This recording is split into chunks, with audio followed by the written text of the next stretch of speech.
Hey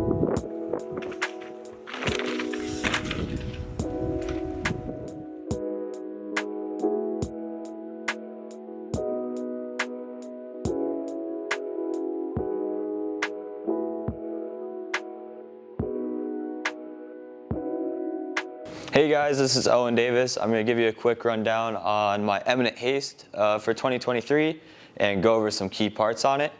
So we'll start at the front and then just work our way to the back.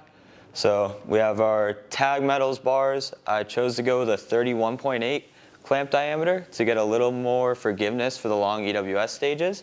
And then I also have their 33 mil stem, sized up to a large this year on the Eminent Haste. So I wanted to see if I could get to a nice middle ground between a medium and a large and see if I could tune that with the stem. So still testing that out. We may go back to a 40 mil, but that's my cockpit setup right now. I have Ride Fast carbon wheels front and rear. I'm on the hot lines right now, a 30 mil internal diameter. I've been liking them a lot stiffer than the aluminum rims I've ran in the past. And the nicest thing about them is they don't dent at all. So every time I go to put on a new tire, they're ready to go, seal up right away. I don't have to worry about any weird issues pulling out dents or hammering them out.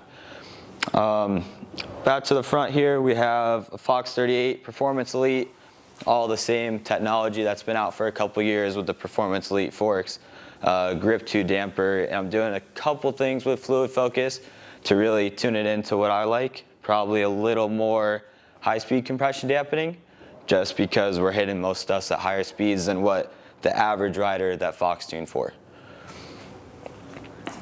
So attached to the Fox 38, TRP DHR Evo brakes.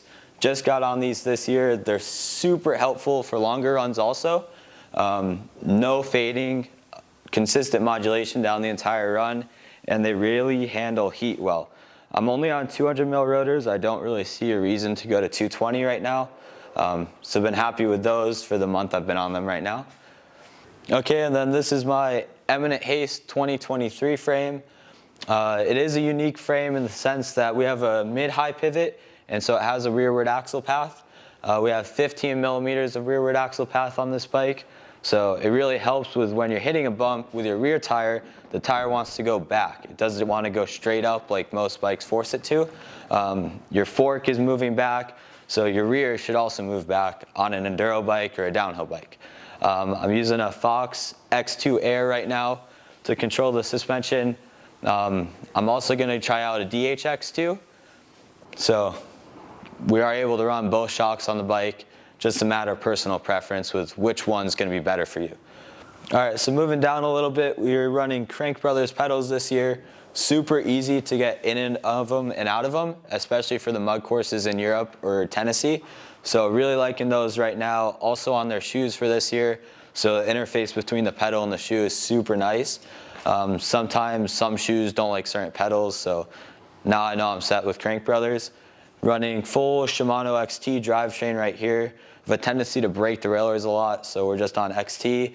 And then all the other parts keep it consistent with XT. On the seat post, we're running a 1-up seat post, 180 drop. Could probably go to a 200, but I haven't had any issues with the 180 right now. I have plenty of insertion depth on the frame, so probably go 200 or 220, test it out in the future. And then just an old seat that I've been running for a couple years. Super comfortable, really don't see a reason to change right now. And so yeah, that's my bike, my complete build for 2023.